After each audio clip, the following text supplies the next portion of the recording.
大家好，我们是法中艺术文化交流协会，我们在微博和微信上的名字是巴黎有意思，欢迎大家来订阅我们的微信公众号和微博号。然后我们非常有幸这次参加巴黎春天亚洲艺术周，然后我们现在在 Galerie Christian Didier 的那个画廊里边，然后我们现在有幸请到了这位画廊主，然后为我们介绍。Monsieur Didier, bonjour. Bonjour. Qu'est-ce que vous voudriez cette fois-ci pour présenter aux collectionneurs ou acheteurs européens? Oui, cette fois-ci pour l'automne asiatique, le printemps asiatique, pardon. Comme il y avait toutes les ventes à Pékin, je me suis orienté surtout sur les collectionneurs européens. Donc j'ai pris des petits objets parce que ils aiment l'objet décoratif. Donc pour initier les gens à une culture étrangère comme la culture chinoise par rapport à la culture française, j'ai pensé que c'était beaucoup plus intéressant de présenter des objets d'époque Han et Tang, principalement des femmes, parce qu'il y a beaucoup de belles représentations avec les danseuses, les princesses, les femmes de cour, les fatigues, et quelques cavaliers, parce que c'est toujours l'objet très décoratif. Donc c'est une façon de faire approcher cette culture qui est complètement opposée à la nôtre, de façon simple et rapide. C'est pour ça que cette fois-ci, vous verrez chez moi des objets à des prix raisonnables et pas comme d'habitude les objets très très chers, comme ça m'arrive de présenter dans les salons en Hong Kong ou à New York. J'ai fait un choix en me disant, je présenterai dans ma prochaine galerie à Hong Kong vraiment les pièces majeures dans le goût chinois.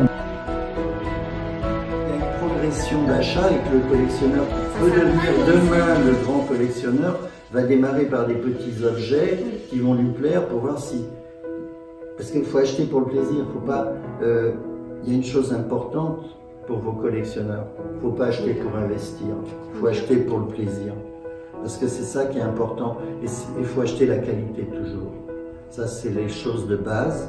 Et ce sera, c'est l'opposé, je vous dis l'opposé de ce que doivent vous dire un certain nombre de ventes publiques et autres, où ils vous disent acheter c'est un bon investissement.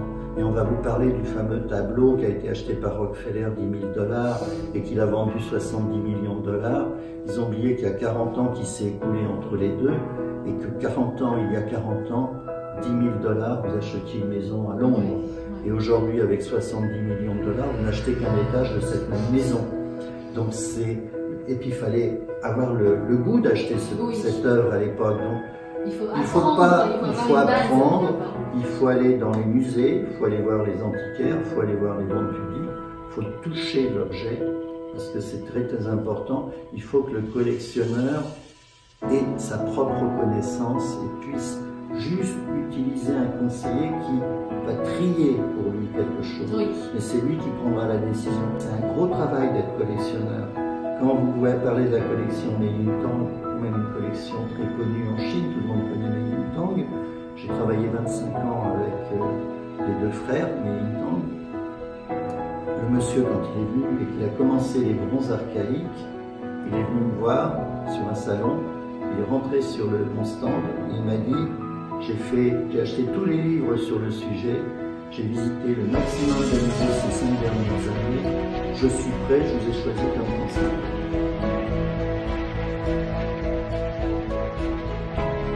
Le problème, c'est que le collectionneur était à mon niveau de connaissance. Quand on me posait des questions, quelquefois, je retourne travailler dans mes bouquins pour retrouver la réponse, mais c'est ça la collection. C'est l'échange avec son conseiller marchand et les plus grandes collections ont toujours été faites avec les marchands et pas avec les publics. Parce que le marchand à un certain niveau devient l'œil du collectionneur. C'est-à-dire que quand Mei Tang cherchait des objets, je pouvais voyager à travers le monde entier, je savais ce qu'il cherchait et son goût, et dans 99% des cas, quand je trouvais l'objet, il ne discutait même pas, il l'achetait, il savait.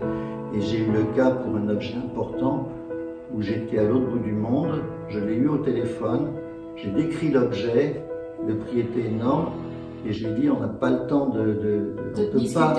je peux pas vous le montrer et autres, c'est pas possible.